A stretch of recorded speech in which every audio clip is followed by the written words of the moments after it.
morning, Gurugram parents. Welcome to the Premier Schools exhibition. Like yesterday, I'm equally excited today to have all of you attending this session. Now, this session is very important factors, to choose when you are looking for how to look for the right school for your child. And these are the common dilemmas which are there, existing in mostly all type of parents. So certainly today, eminent panelists will address these pointers, will give you some takeaways from this session, which will certainly help you in deciding what is the right school for your child. So I'm extremely happy, to have a very distinguished panel today from the education fraternity, from one of the renowned schools of Gurugram.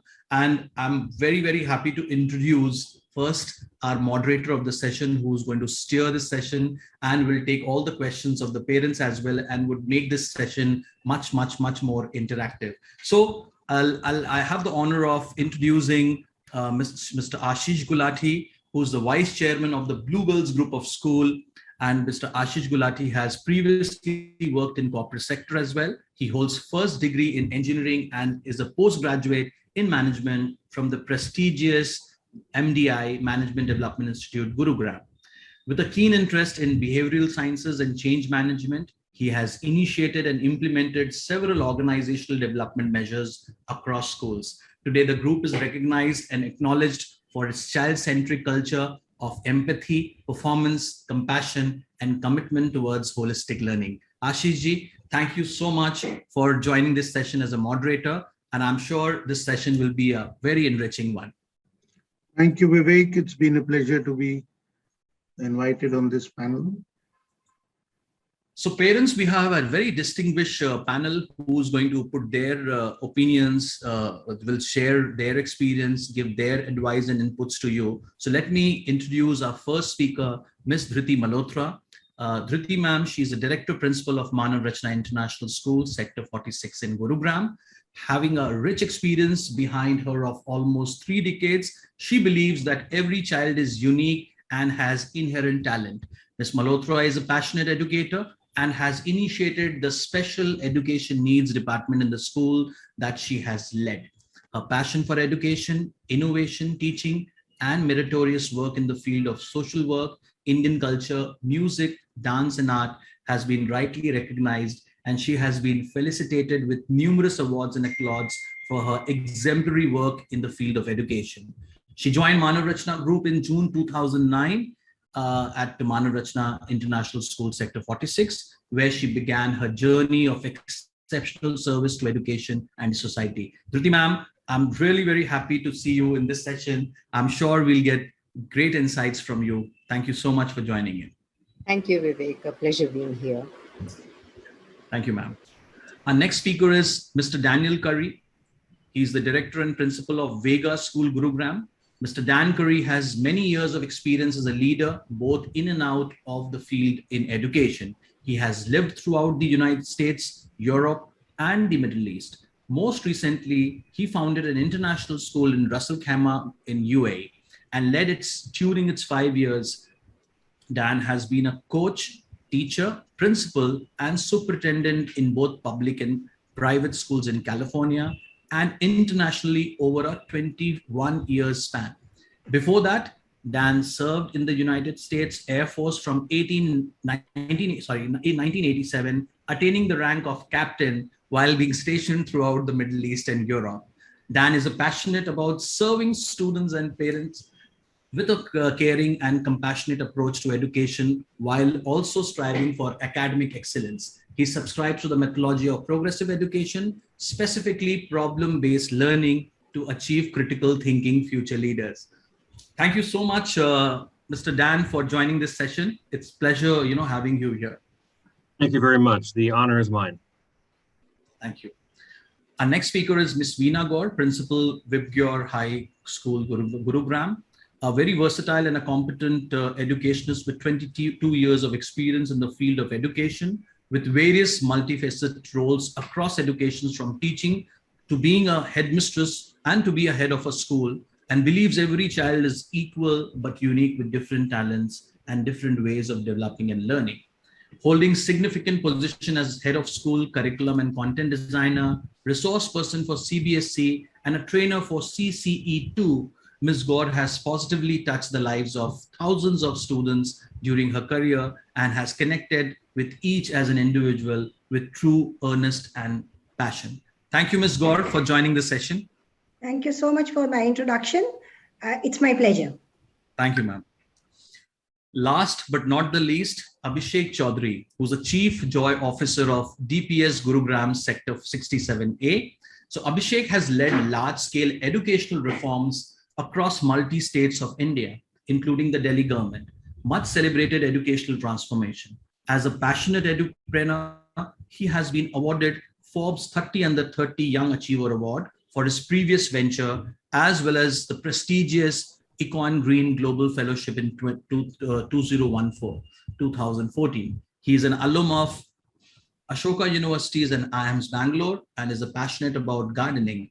He is now leading the launch of the much-awaited DPS Gurugram in Sector 67A, where he heads with his community-oriented mindset and love for nurturing. Thank you, Abhishek, for joining it. Thank you so much. Thank you so much, Vivek. It's a pleasure and honor to be part of this community. Thank you so much. So let me hand over this to Ashish ji. Ashish ji, please take over. And I look forward. Even we will be attending the sessions. There's a lot of opportunities and informations and which I'm going to gain by attending this session as well. Over to you, Ashish ji. A very good morning to all the panelists and to all the parents and other viewers of this event. Like every year, Affairs puts together this exhibition to facilitate parents choose the right school for their child. And I lay a lot of emphasis on the right school for the child because every school is not right for every child. It is every school has a different ethos, has a different focus, and the decision to choose a school for your child is something that's a very high involvement decision. It is also a decision that will decide and shape your child's transformation from being a toddler to being a young adult over the next 14 to 15 years. So to that extent, the engagement with the school is unparalleled. We cannot equate the engagement with a school with that of any other organization. It is such a transformational time for a young mind to enter as a toddler and to move out towards university education as a young adult. So on that note, the other upside is that today there are schools who are not only looking forward to your children, but are doing their best to provide the children with the best ecosystem possible within their means and constraints for the development of children.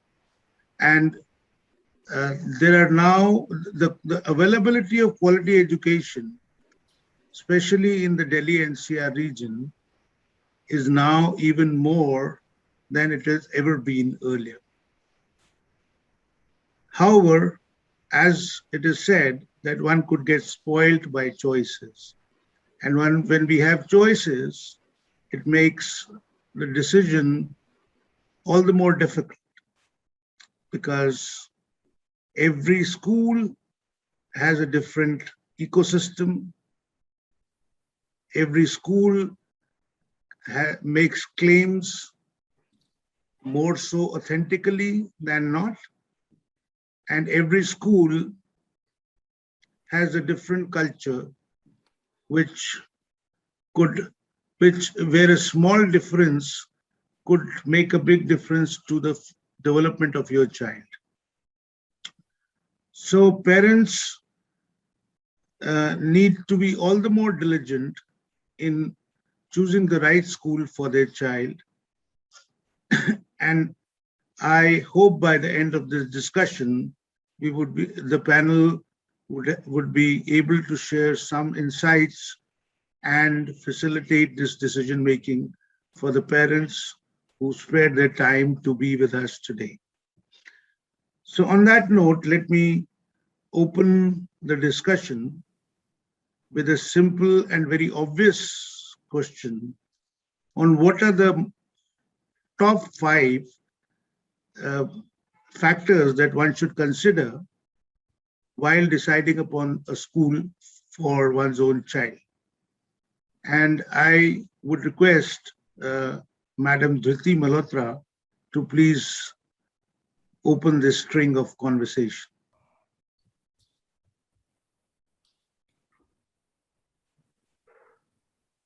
Ma'am, can you unmute yourself, please? Thank you, Ashishji. And, I think when it comes to choosing a school for your child, the parent definitely goes in for various options. And now with so much of choice available, there is definitely bound to be confusion also. As you rightly said, every school claims to give something better than the other. But what I think, things that are most important for a parent to consider are definitely the environment of the school, the distance from home to the school, yes, the curriculum that the school follows, and like I always tell my parents whenever I meet them, now of course everything is happening virtually, but I do tell them that if you get a chance to and if you wish to, please visit the school and see what the school has to offer. I think that is the most important thing. What we are putting across and what do we actually have is something very, very important for the parents to decide on. So the curriculum, definitely yes. The distance, yes. The environment, yes. And definitely what the school has to offer should be what the school claims to offer. Thank you. Thank you, ma'am. That was insightful and crisp. May I now move on to Mr. Daniel Curry to share his perspective on the issue. Yes, thank you very much. On the issue of choice, as we've acknowledged, there's a lot of choices out there, and I talk to parents who, it's hard to narrow down all the variety out there. But I think one of the things mentioned is important. Thinking about location. Is it a school that will be close enough that'll allow your child to be involved and yet not spend all their day either traveling or on the road? For me, probably the most important thing is looking at the teachers. So regardless of everything else, what the heart of the school is with the teachers. So it's trying to get a sense of the teachers' quality, their training, their experience, what kind of ongoing training do they get, how they interact with students. If you can do a demo lesson, or again, with things being online, it makes it difficult. But as much as possible, try to figure out what's the quality of the teaching and of the staff. I think it's also important to look at the management of the school. Is the management qualified? Do they have training as educational leaders? What's kind of the ethos and the culture of the school that they lead? And you can feel that, parents can feel that when they come into a school, they begin to meet staff, they get a feeling there. So what parents need to do is figure out, is what I'm feeling in the school, does it match with my expectations? Is this the kind of school I want my child to be in? Is the space, is the infrastructure, is it conducive to learning? Does it provide a variety of opportunities and activities for my child? So those are some of the areas that I look at. The last thing that I would say is just try to get a sense of the relationship between the school and parents. And I recommend talk to parents. They have the firsthand experience in the school. Talk to them about their experiences, how they feel about the school, how well does the school communicate with parents, how open is it, how collaborative is it? And again, a lot of these you can get by talking to other parents that have had their experience in those schools. The last thing I would say, and our previous speaker just mentioned, the curriculum is important in terms of, is it future ready? Is the curriculum going to prepare students for tomorrow and not for the careers and the jobs of yesterday? So asking questions about how students are prepared. Those for me are the kind of things that I look at as a parent. When I went into schools, I would look for these things. So I'd encourage you as well to do that. The last thing I would say is not to put too much pressure on yourself, that this decision you make, especially if your child's starting school for the first time, don't feel this immense pressure that if you don't get this right, it's got to be 100%, or the trajectory of their life is going to be off somehow. Just trust yourself, make the best decision you can right now, and the future will take care of itself. So as much as possible, take that pressure off your shoulders. Thank you. Thank you, Daniel. That was very well summarized, as very insightful points, very significant and insightful decision-making factors in choosing the right school. On that note, may I request Madam Beena Gaur to kindly share her perspective on this issue, please. Yes, sure. Thank you so much for giving me the chance. When Vivek approached me and when he told me the topic, and I was very happy to read the topic. And thank God it says the right school. It didn't say the best school. Choosing the best school for your child. I think there is a difference between talking about the right school and the best school.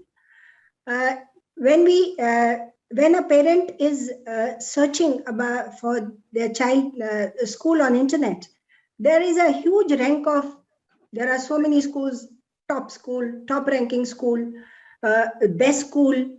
So what is best for me cannot be best for the other child. So first, a parent needs to see that what the child fits into the best for him and for the parent itself. So when you are sitting down to shortlist the schools, just pick up your priorities. That what are you looking for your child? Need to check the board. Need to check the proximity from your school, like others have said before, as previous speakers before me. Another thing is very important to to see the safety, how safe my child is in the school. During the pandemic time, it's become all the more important. Along with the safety, the COVID protocols were and since we are physically opening, I think for a parent, it's very important to see how the school is taking care or following all the protocols, COVID protocols.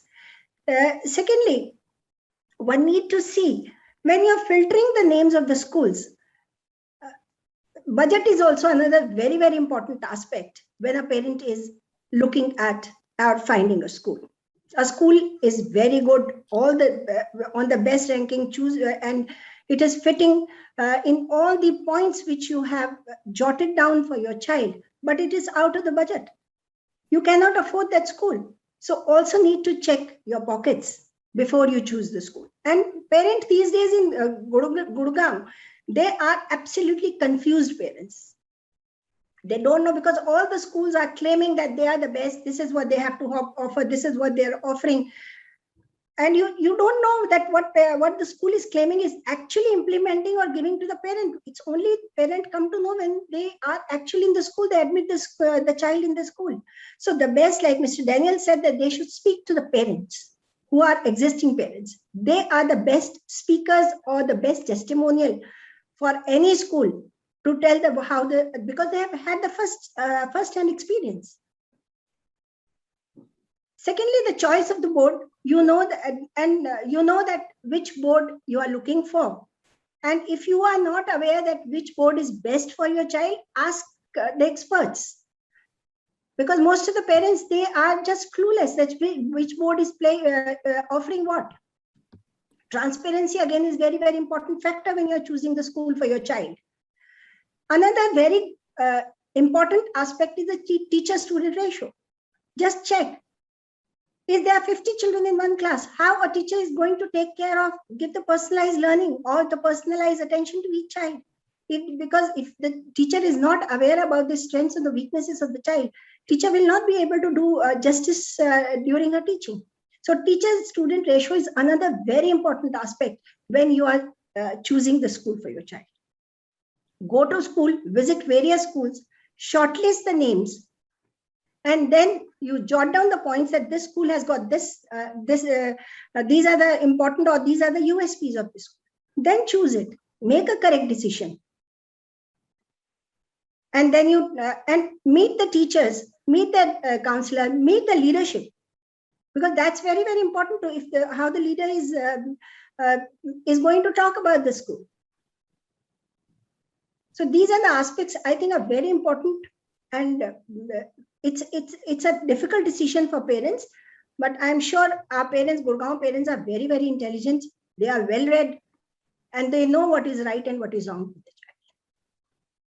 This is what I have to say. Thank you. Thank you, ma'am. That was very insightful. And may I now invite Abhishek, our young friend. Yeah, thank you for calling me young friend. That's really reinforcing.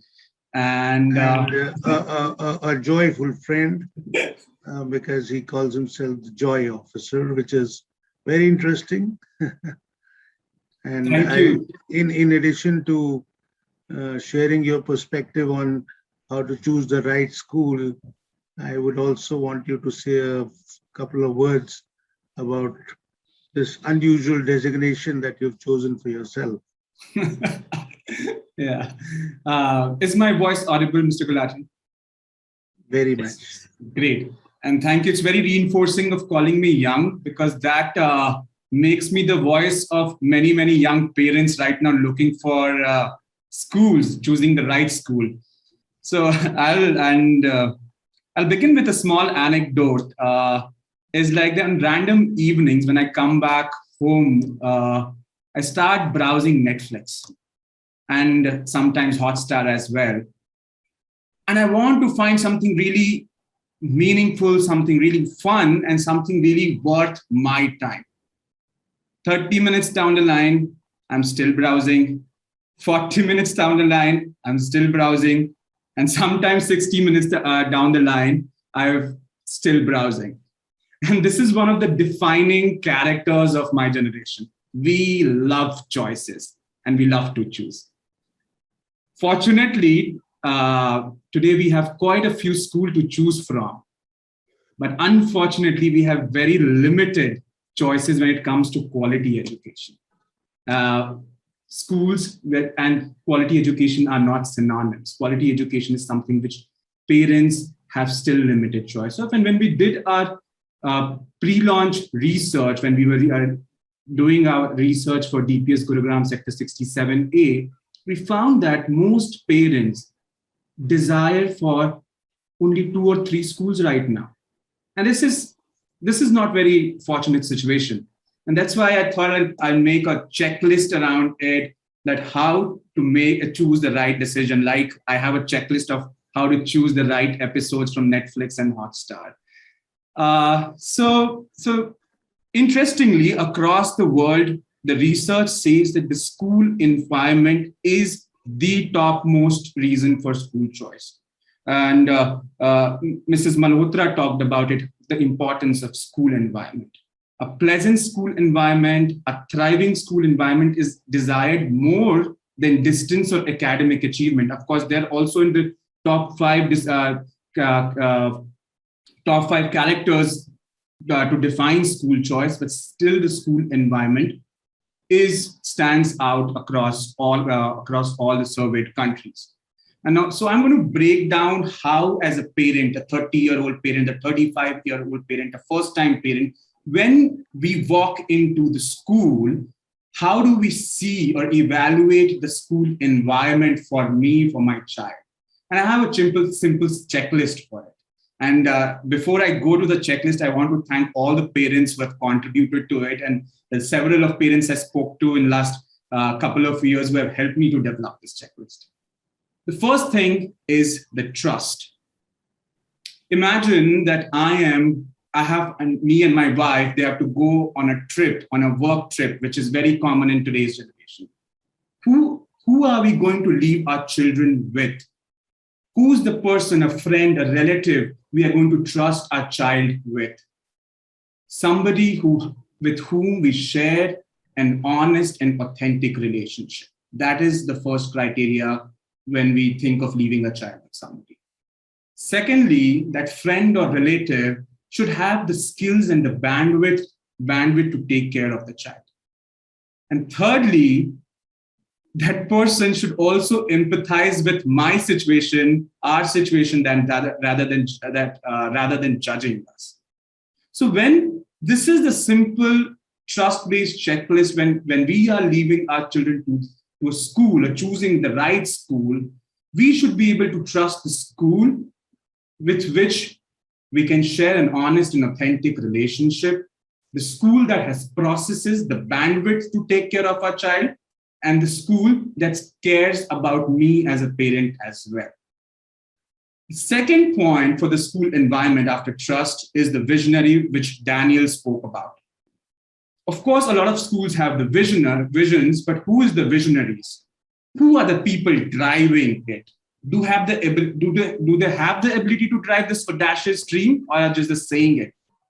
So I went to Ashoka University, and when I chose Ashoka University, it was just a barren land. There was no infrastructure. I wasn't even aware what kind of board or university affiliation it has. What assured me to opt in for Ashoka University was that these people are really passionate. They are really committed to what they're doing, and they care about my future. And that's how I chose Ashoka University. Sri Ram School started at 10, and it's out of a 10, and it's a legendary school because people like Manju Bharatram, Abha Adams brought their whole self to make Sri Ram what it is today. Sanskriti School has a similar startup story, and a legendary person like Gauri Ishwaran could make it. Pramod Sinha, our founder, when he started ISB in Ashoka, there was a lot of backlash against this kind of institution as well. People said the country is not ready for it, but today they're the most sought after university. So my ask from the parent fraternity, my fellow parents, would be research about the leaders who are trying to build school. What have they built in past, and how have they built that school in past? And the last point is this school happy and caring school? And this also answers your question, why do I call myself Joy Officer? Because a school needs to be a place where everyone is happy and joyful. And Mrs. Malhotra was talking about this point, Beena ma'am was talking about this point, that come and visit the school. But once you step in the school, what are the things as a parent I should be looking at? Of course, meet the counselor, meet the leadership, but go and observe minute detail. Look how a janitor is being treated in that school. How happy is the teacher? How involved is the security person over there? If these people are happy, if these people are joyful, if these people are cared for, this school is certainly a place where every child would be cared for.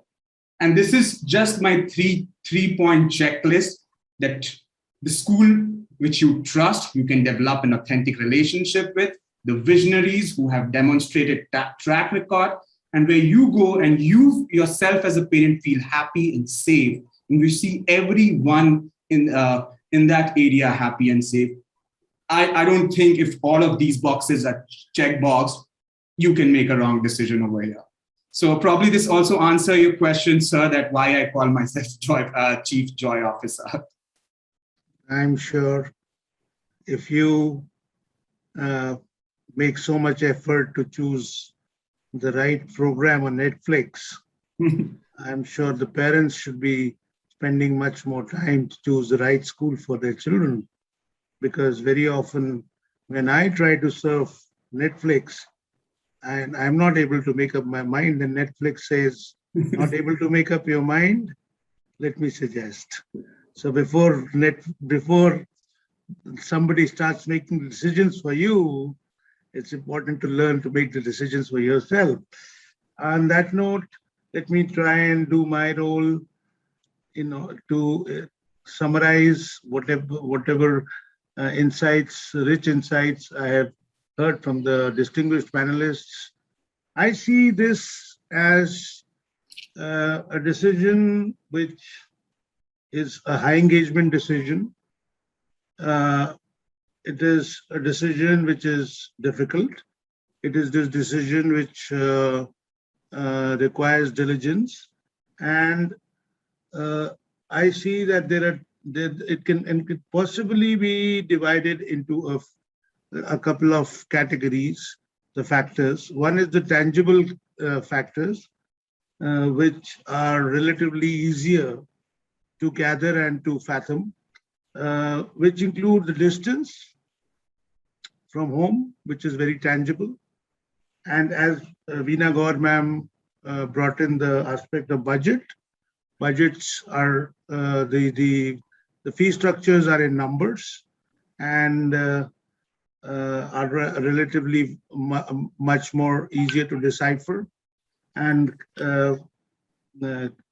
can be easily obtained from the schools. Then the board that the school is affiliated to is stated, almost always stated, and there is enough and more information available about the boards in the public domain.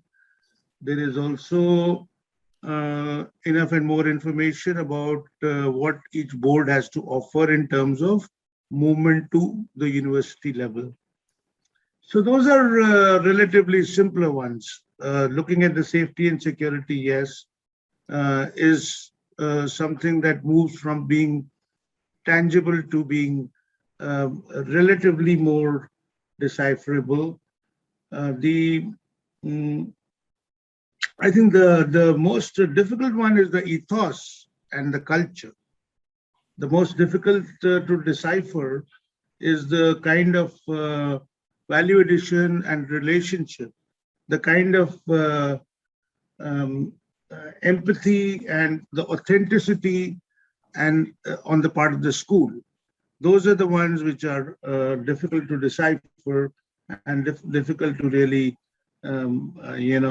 kind of put into words or put into numbers, and cannot easily be compared because it's not an apple-to-apple comparison.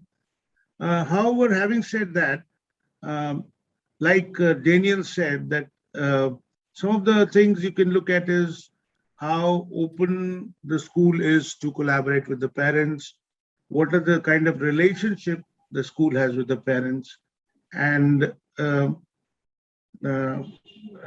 which Veena Gaur ma'am also provided a lead about looking at the teacher-student ratio, which Dhriti ma'am termed as also tried to verbalize in terms of the environment of the school. And Abhishek has given us some good markers to make sense of the environment of the school by looking at how pleasant the environment is, if people are happy, are they engaged, are they involved, which requires some degree of observation, a deeper level of engagement with the school. So that brings us to the question of two issues about how much does the school encourage a parent to come and observe whatever he wants to observe, which are indicators of happiness, which are indicators of transparency, which are indicators of the ecosystem, which are indicators of authenticity, because there is a lot of tangible information which can be obtained from the websites, which includes the kind of results, the kind of academic achievements, the kind of achievements in co-curricular and sports, which can be obtained from the website, provided the school has shared them on the website, or they can also be obtained from by speaking to the other parents. Is like what Daniel said, that speaking to the other parents is very important, and they are the ones who have the first-hand insightful information about the school. In fact, they are the ones who experienced the school. So that brings me to the issue of authenticity. It really pains me to be stating on a platform like this that unfortunately there has been an erosion of trust between the parents and the schools. More so in the pandemic times, because of some issues where the parents and the schools did not see eye to eye.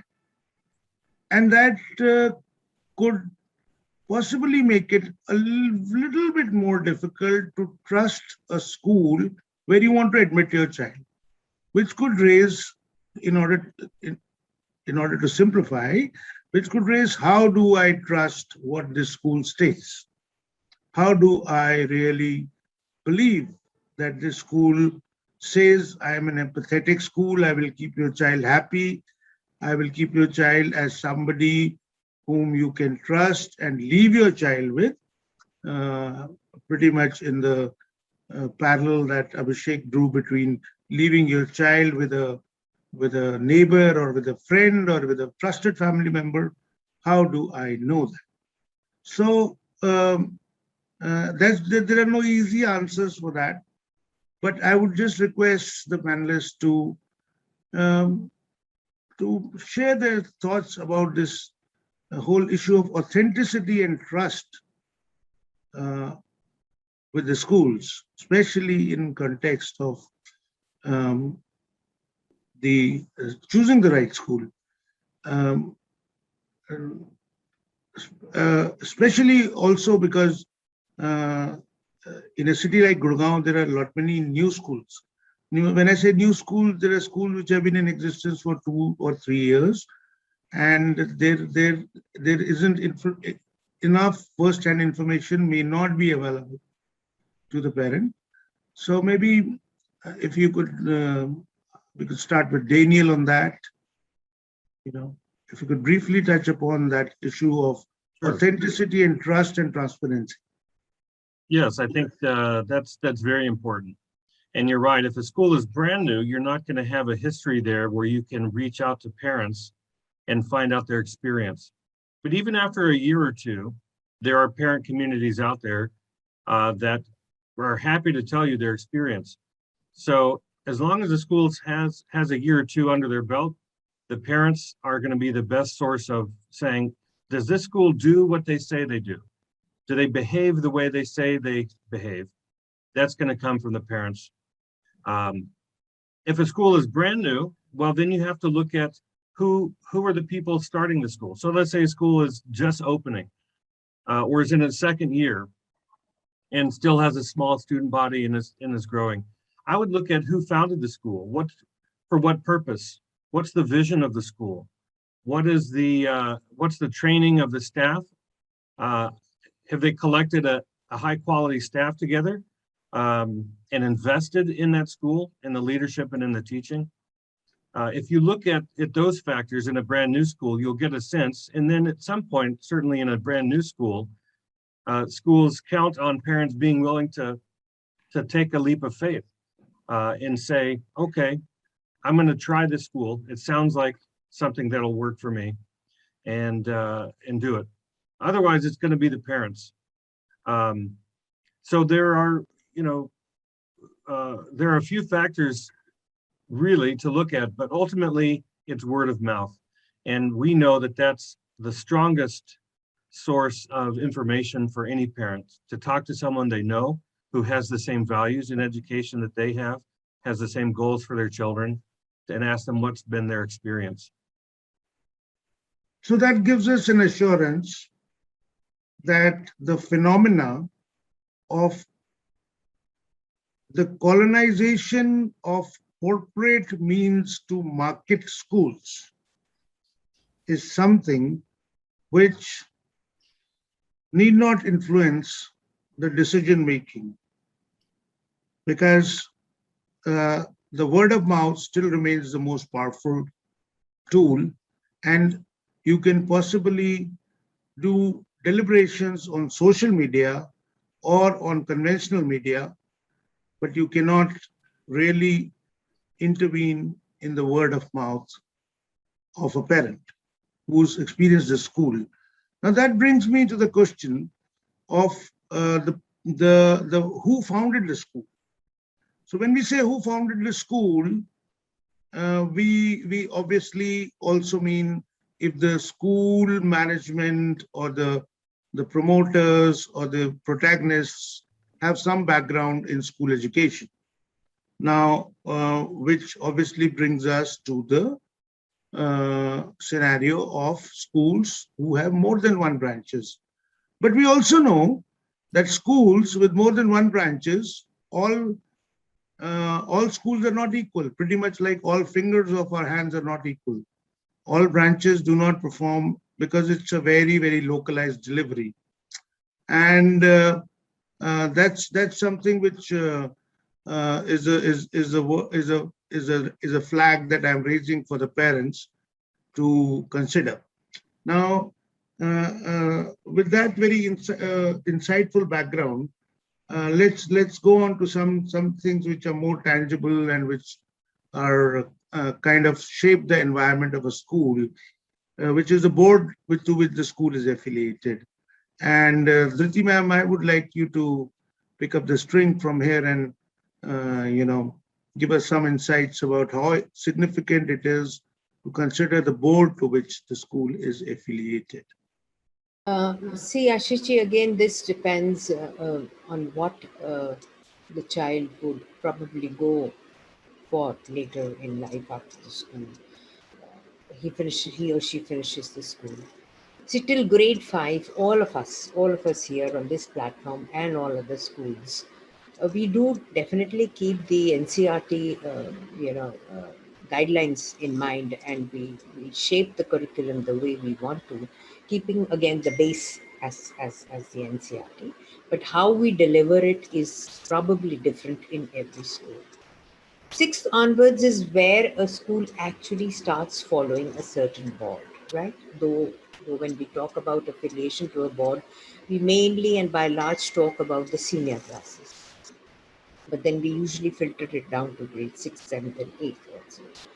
So choosing a board, I mean, you see, when there were a lot of speculations, there have been a lot of speculations of, an IB being ideal for children who wish to go abroad, and ICSE for classes and CBSE for masses. There've been a lot of speculations going around. But then again, um, I, as an educationist, would feel that if a certain board fulfills the needs, I mean, there are parents of all kinds. There are people who only wish their children to be academically bent. So there's a certain section of schools and boards there.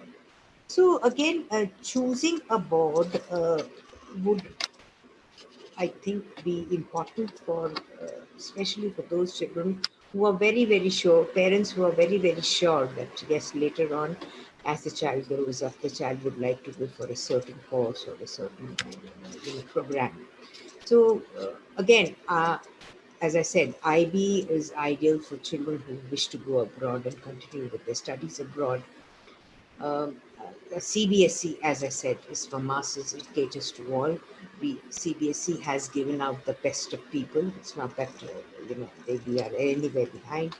And ICSE, I'm talking about the local, the Indian boards as such, and of course the other. ICSE, of course, is definitely a bit higher than the CBSE as far as content is concerned. But again, uh, and a CBSE or an ICSE or an IB student, I mean, the interest has to be there. What do you want to do? What do you wish to do after your school? It would be very important. So based on that, I think is where the parents make a choice. And I don't know whether it's a misconception or whatever it is, that all the competitive exams are based on the CBSE guidelines. I mean, that's the base for them, CBSE. But I see the ICS children also doing beautifully well in all the competitive exams. So again, choosing a board is I think a very, very personal decision of every parent. There are state boards too, isn't it? We have the Haryana board here. There are state boards. All states have their boards too, and children are doing equally well. So how is the curriculum being delivered? What is the environment? What is the academic environment? And what is the other environment which encourages the child to move forward is, again, more important, rather very important for every parent to decide on. Thank you. Thank you, ma'am.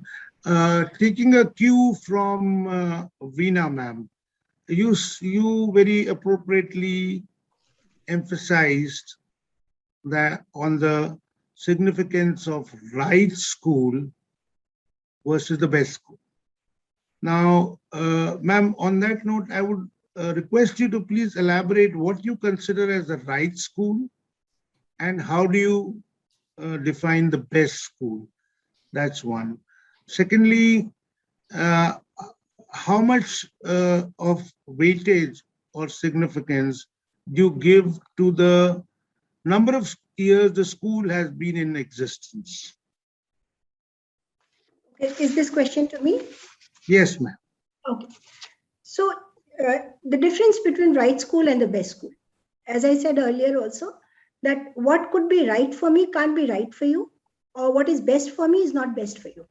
It depends on what suits you, where your child fits in the best. So you have to choose the school according to your requirement and your needs. Right school could be, what is your choice? Best school can be claimed, I can claim that my school is the best. It depends on Google ranking, which people say is the best school, or depends on the board results. People actually say that this is the best school of a city because it is giving the best board results. But how much do you think the board results matters in today's scenario? Board results, and also your question is, I think if a school is there for last 10, 15 years, will also show their board results. But new schools, they don't have anything to prove that my school is best because I have not shown my best board result yet. But in today's scenario, you tell me how much the board results matters to you. It depends what kind of skill sets we are giving to our child when child is there with us for the span of 12 to 15 years with us, starting from pre-primary to grade 12. Most of the elementary time or the progression of the child is happening during this time. So are we making our child ready for the future? When the child is going out of the school, is the child is ready to face the world? Is the child is ready for earning the livelihood? That is also something important a school should be looking at. So what is the right skill? What is the right school for me is if my curriculum is child-centric,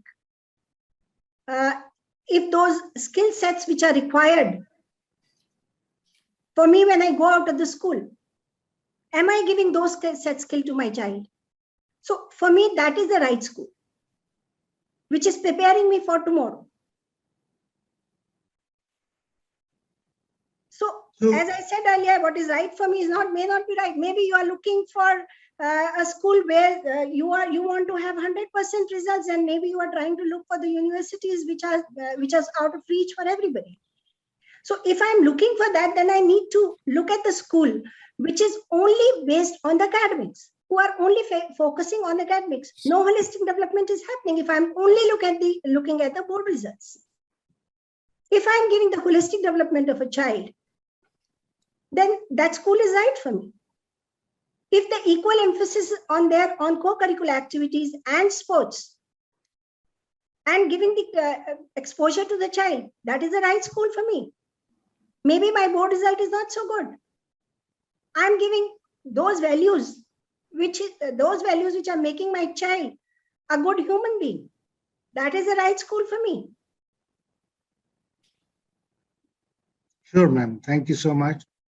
On that note, let me come back to Abhishek and request his insights on the one very important aspect of curriculum.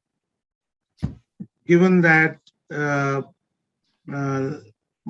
like Dhriti ma'am rightly pointed out, CBSE is something which is most prevalent as a board for the masses.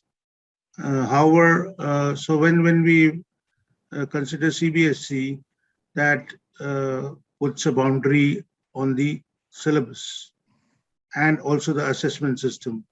Yeah. Within that, if you could elaborate on what a curriculum is and what it means to the parent or the child actually, and how the parents should look at curriculum and gain insights which are useful for them to make a decision. Amazing question, Ashish ji. Thank you so much for asking. And when you were asking this question to Veena ma'am or Daniel or Dhriti ma'am, I was like, I will answer it as well.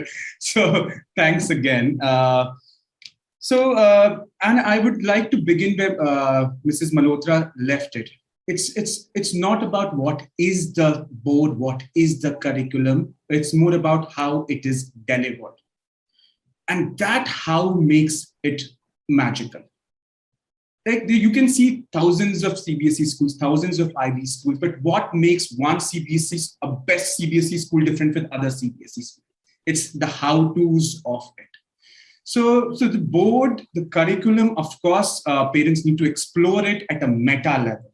Like what is the purpose of this curriculum? What it values? What values does it add to my child or the education system? But as a parent, we need to realize, because I have been working with parents over more than a decade now. Parents have a very critical role in their education, in the education system as well, but they are not the teachers. And they are not supposed to be teachers as well. They need to be parents, and teachers need to be teachers. And parents and teachers need to work in tandem. And that is where the understanding of curriculum would be. So the parents need not go into the details of the how-tos, details of the curriculum. It's not humanly possible to know like how a math teacher is teaching in a grade 7 or a grade 3rd or a grade 9 or a language teacher is teaching in that. So what is important for parents, like when I as a parent would walk to a teacher and we'll discuss the curriculum. What is my role in this? What do you expect from me to contribute to your curriculum, to what you do it? So this is the point I would like to leave with the parents. We can't, even if we try, we won't be able to get the acumen which a teacher has. It's a year on year of experience. They are practiced, skilled trainers, just like doctors. Even I can't be as proficient teacher as people like Dhriti ma'am or Veena got. So this is the question the parents need to evaluate. What is the purpose of that board? What is my role in that curriculum? And is the school system ready to involve me in that? That's the three things. And I completely go with Dhriti ma'am's point over here. It's the how-tos which makes the magic and not the what that makes the magic. And we are, as we are a new school, we are very committed to the development of a whole child. We did a lot of research talking with parents. And we found that in the younger age, people are more experimental with the curriculum. But when it comes to 8th grade, 9th grade, 7th grade, they are like moving towards CBSE. So the sense of safety versus the sense of experiment and entrepreneurship. But it's okay, whatever the curriculum you choose, you trust the teacher, partner with them and go ahead with that. So I'll pause here. I see that the clock also ticking over here, but this is my takeaway for it. Thank you, Abhishek. I wouldn't want to lose on the opportunity of drawing upon Daniel's international exposure. Daniel, you have worked in the global north. You have also worked in UAE, which is a very, very vibrant place for school education. And I can say it from first-hand experience because I have traveled sometimes on my own and a couple of times with airfares to the UAE, and in fact had the opportunity to visit Ras Al Khaimah, where you spent 5 years setting up a school. And to some extent, there are parallels that can be drawn between the environment, the macro environment in India and the UAE.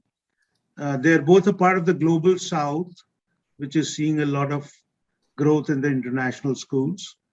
They both have something in common in terms of the cultural value system, and UAE as such has a large Indian diaspora. So what is it that you see as stark differences or as subtle differences in the UAE? And I'm not going to the global north because the global north is culturally very different from the global south that we are in. What are the subtle or stark differences, and what do you see in terms of the future, and more so in context? And the reason I ask you is because you spoke of future readiness. Yes, thank you. I do have the pleasure of having worked in different places, and what the previous speakers have said, I often tell parents, it's not the what, it's the how.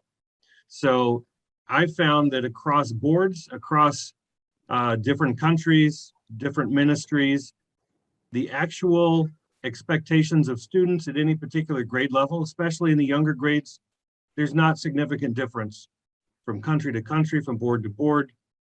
So what we see is, well, how do we conduct the school? And I've seen IB schools that are great. I've seen IB schools that didn't do the how very well. I've seen government schools that do the how well. You know, so it's not the what, it's how are we implementing this curriculum. Now, as to between the UAE and India, one of the challenges we face is a parent expectation, you know, and we hear a lot about tiger moms and things like that. So we have these expectations for parents to come in and say, look, in the UAE especially, there's a sense that if school is hard and my child is miserable, they're going to do well, and we must pressure them so that they can be an engineer. That's kind of the UAE mentality. And I think here it's the same. It's got to be hard. We've got to challenge them. They've got to do a lot of memorization. We must push from day one, so they'll be able to succeed in life. And for us, it's trying to work with the parents to say, look, first of all, we don't know if what this child's strengths or weaknesses or what they're going to want to do in their life. So we have to provide the skill set and the broad exposure to curriculum, continue to develop their creativity and interests so that as they get exposed to different subjects and different things, they can find their interest. They can find what motivates them. Is it music or art or sport, whatever it is? We want the child to be in the driver's seat on what their life is going to be. it's the mentality versus the parent saying, I will tell my child what their life is going to be, versus how am I going to provide for my child so that they can enter this future world with the right skills to make good decisions, to think critically, to solve problems, and to chase their dreams. So that's kind of a fundamental shift I see in both cases, in the UAE and here as well. It's parents who really are concerned. It all comes from a heart of concern. I want the best for my child. So the conversation is, well, what is going to be best for your child in the future? What is the future going to look like? How do we prepare them? And it's more of those soft skills and thinking skills versus knowledge, rote knowledge, memorization, because information is everywhere. So we want students to be able to work with information and make decisions. And not everyone is going to grow up to be an engineer. There are a lot of other things to do in the world other than being an engineer or a doctor. So in terms of parents making these decisions, look for how can I expose my child, give them a situation where they'll be holistically developed. And don't think from day one as a pre-nursery student, I'm going to start preparing my child to be an engineer when they're 2 and 3 and 4 years old, because that's kind of a parent mindset that we're going to have to shift. And Abhishek talked about that. You know, let the parents be the parents, let the teachers be the teachers, and we work together in that capacity. Thank you, Dan. That was very insightful and really opens up another perspective on the expectations and the aspirations of the parents. I'm really tempted to go on with this discussion and bring on the table more wisdom to facilitate the decision making of the parents. However, I'm constrained by the time, so we just have a couple of minutes left, and I would be glad to invite questions from the viewers, which could come in the chat box. And if the question is addressed to a particular panelist, then please say so, or else I'll read it out and it can be addressed by any of the distinguished panelists. Yeah, I see a question from Palak. It says, what type of teaching methods should I consider if they are using innovative technologies while imparting knowledge, or do they believe in rote-based learning? A quick response from any of our distinguished panelists, please. I think Palak knows the answer very well over here. As the question has her answer, where she says if they're using innovative technologies while imparting knowledge, or do they believe in the rote-based learning? So she can clearly see that these two approaches are different approach. And I'll leave, and this is a no-brainer, Pranab, go for, the world needs more innovation, more technology, and more hands-on learning than the rotes. And we have, just go for it. Okay, there's a question from... If technology was in place, then we wouldn't have been here on this platform. Yeah. Yes, that's true. The technology is an enabler at the end of the day. However, it also throws up many more opportunities for us to exploit. There's a question from Ankita who says, how do you build the trust in just a couple of meetings? Very difficult. It's like getting into an arranged marriage. So I would say these days, parents are already there when the online classes are going on. And most of the parents are sitting next to their child. So I think the best for the parents these days, if they want to build a trust or want to see if the classes are child-centric, or how many questions are being asked from the children, or it's only the teacher is speaking and children are not involved in it, they can always ask for the live for the classroom live classrooms when it's happening, the sessions are happening. They can just go and attend if they are looking for a particular school for the admission. Yeah, on a lighter note, parents have the opportunity to sit through online classes and feel like students and youngsters again. I would like to answer Ankita's question. It's a really interesting question, and I've been working on this topic. So Ankita, so there's a trust triangle by researchers, and they talk about three things very important for fostering trust. One, which Daniel and Ashish ji was talking about, authenticity. Like how authentic the school is, how much information disclosure, and sharing is happening with you. The second is the capabilities. Do they have the capabilities, whatever, you have to judge their capabilities. And the third is, are you in that meeting, 3 or 4 meetings, able to reach an empathetic position where you are also able to empathize with the teaching staff and that you feel empathized by them as well. Now, how to achieve this trust triangle, it's not an easy job. But what I can recommend you is when you step into a school or in a meeting, avoid focusing on the tangible, like one word question answer kind of a discussion. Every factual question should be answered through the website, through the FAQ, or through emails.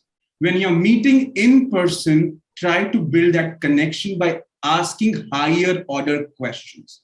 And Ashish ji said it's like arranged marriage, but I would say it's like dating. And when you go for multiple meetings, how do you try to build a bond, even like on dating or like a funding pitch? So you try to develop.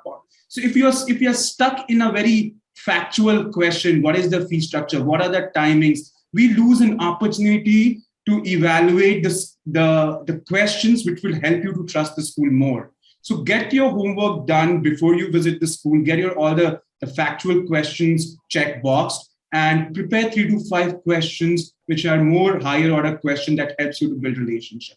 And I can help you with some questions maybe after this as well. Thanks, Abhishek. We're really running short of time. So I'll quickly skim through a couple of other questions so as not to disappoint the viewers who have taken interest, and it has generated some curiosity in them to ask these questions.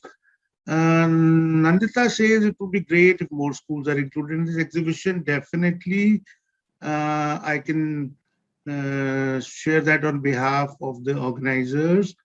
I've been associated with this exhibition ever since it first came in Gurgaon, some more than 10 years back. There were many more schools, up to 50 schools in the offline version. However, the online version has attracted less parents, less schools. But I'm sure with normalcy returning next year, you'll see. But unfortunately, this year, apart from the schools whom you are interested in, who are not on this platform, you'll have to approach them independently and make up your mind there. Dr. Surabhi Ahuja says, please lay some stress on a method called as experiential learning. Oh, how I wish we had the time for this, because this is a very vast area.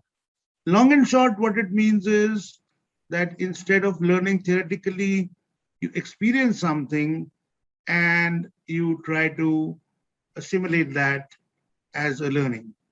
So which means that instead of reading about how vegetables are grown on the farm and then processed and then brought to your to the marketplace and then to your table, you take the child, show him the farm, so that the child gets an experience. And this can apply to a lot of areas wherever experience is possible, and experiential learning is something that is practiced in most progressive schools now. It is something which is also being promoted by NCERT and CBSE. So it's only pertinent for you to take interest in this. There's a lot of literature available on the net, and yes, it's something that does create a deeper learning, which is much more than rote learning. So parents are confused. Yes, then how can right and best be differentiated for a parent? Well, I'm afraid uncertainty and confusions are a part of life. the organizers put together this session for the panelists to come and help you get some clarity within the limited time frame. This is the best that the panel can offer. You're most welcome to connect with more schools and seek more information for yourself so that your confusions are settled and that you are at least able to make a decision that's informed and make it convincingly.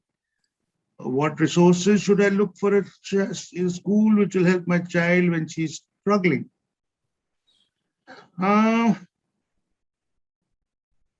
Ideally, you should look for everything. But this is again a very, very broad question. And I wish we had the time. I think you should look for people, and which is a common thread running across this discussion is that you should look for people who care. You should look for people who will care for your child so that your child's struggles are, those struggles give the desired results. Your child will struggle in life, but if he's facilitated and handheld, his struggles will lead him to the right direction. How are behavioral problems handled in middle and high school? Very, very interesting question, because this is one of my favorite subjects, one of the most discussed subjects among school fraternity today, because school fraternity has enough and more about curriculum and academic learning and etc. But what we are now reaching is that schools have a high degree of social and emotional influence on the child, the kind of peer group, the kind of support, the kind of environment, the kind of ethos that your child finds shapes his value system. Now, the quick answer to this would be behavioral problems should be handled at school level. They need to be nipped in the bud so that they don't become problems when the child grows up. There are schools who have fully established, trained health and wellness centers who devote a lot of resources to having trained people on board. There are schools who may not have such resources, but it is the behavioral problems are best handled by people who are trained to handle it, as opposed to commonsensical counseling. I am afraid we do not have time for more questions. Ashishji, I have a solution for the parents, right? The session is on live on Facebook. Okay. So still they can put questions, and I'll request all the panelists here, if you can just ask one of your team members, if you are occupied or if you have some time, you can connect with them, respond to them. Even, some key persons, if information's number is shared with the parents. So parents, my apologies to all of you, but still you can post all the possible questions you want to ask on the Facebook page, because this event is going live there. And this recording will be there all throughout on our Premier Schools exhibition page. So this discussion can be taken part in a different level, not live here, but it can be taken. Yes. So I would request the organizers to collate the questions. Yeah. And circulate amongst not only this panel, but the other experts who are on board with you. And it would be a pleasure to really, really reach out to the parents and help them make this critical decision in the right interest of the child. It has been a very enriching discussion. My personal gratitude to all the panel members, because this has been a very enriching and insightful discussion for me. As a co-panelist, and I'm sure parents, we have been able to, within the constrained time, we have been able to do some justice to your struggle to find the right school for your child. And remember, it's the right school, and maybe not be the quote unquote best school. Thank you very much, Ashish ji. Thank you so much for moderating this session. And my special thanks to all the distinguished panels, including the moderator.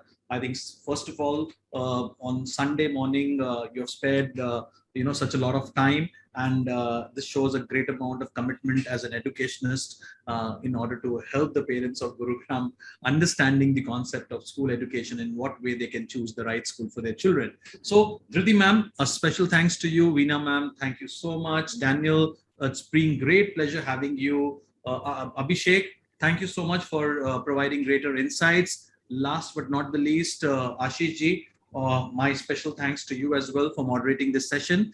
We are moving to the next session. So parents, in case the next session you want to join, stay tuned and the same screens, don't move out. We are changing the room. The next session is going to live in another 1 minute. Thank you so much, sir. Thank you. Thank you. Been a pleasure. Thank you. Thank Thank you. Thanks to all.